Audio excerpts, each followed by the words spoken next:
অভিনন্দন অভিনন্দন অভিনন্দন অভিনন্দন বাংলাদেশ টিমকে যে আমাদের বিজয় দিবসে আরেকটা বিজয় এনে দেওয়ার জন্য।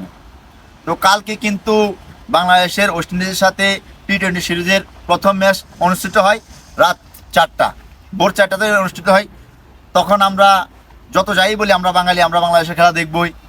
খেলা দেখলে বসলাম, বাংলাদেশের প্রথম থেকেই ব্যাটিংয়ের নরবলের অবস্থা। সৌম্য সরকারের ভালো একটা ইনিংস হয়েছিল 46 রানের, কিন্তু ওপেনিংয়ে তানজিদ তামিম আবারও ব্যর্থ। যখন লিটন আসলো এলকেডি, যাকে বলি আমরা বাংলাদেশের মোনালিসার শট, কিন্তু না, তার নাম এখন হয়ে গেল কি ডাক বাবা। সে ডাক মারতে মারতে মারতে মারতে বাংলাদেশ টিমটাকে শেষ করে পরবর্তীতে যাবে। জানি না তাকে কে ক্যাপ্টেন্সি দিছে, জানি না কি জন্য, কি দেখে ক্যাপ্টেন্সি দিছে, কিন্তু তার ক্যাপ্টেন্সি ভালো ছিল। কালকে তার ক্যাপ্টেন্সির অনেকটা সুনাম করতে হয়। কিন্তু বাবা লিটন, আপনি যেটা শুরু করছেন, আপনার থেকে আমরা যেটা চাই এটা কিন্তু আমরা পাইতেছি না। আপনার ব্যাটিংটা কিন্তু আমরা পাইতেছি না। বাবা লিটন, মানুষের একটা খারাপ দিন যায়, আপনি এখন কি করেন, ওখান থেকে চলে যান।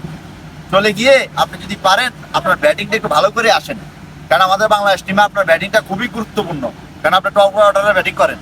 কিন্তু যখনই বাংলাদেশের ব্যাটিংয়ের এই অবস্থা, তখনই এসে দাঁড়ালো শামীমের ছোট একটা ক্যামিও ছিল, 27 রানের দুর্দান্ত মাসেল পাওয়ার দেখাই দিল, এবং শেখ মেহেদীর ক্যামিও ছিল।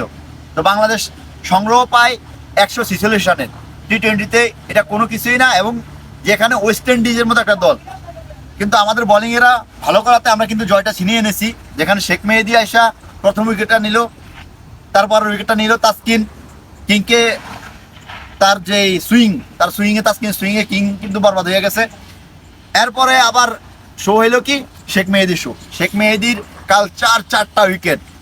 বাবা মেহেদি, আপনার কাছ থেকে আমরা ব্যাটিং চাই না, আমরা এই বোলিংটাই চাই। এভাবে বোলিংটা করে যান, অবশ্যই আমাদের কি সফল হবে।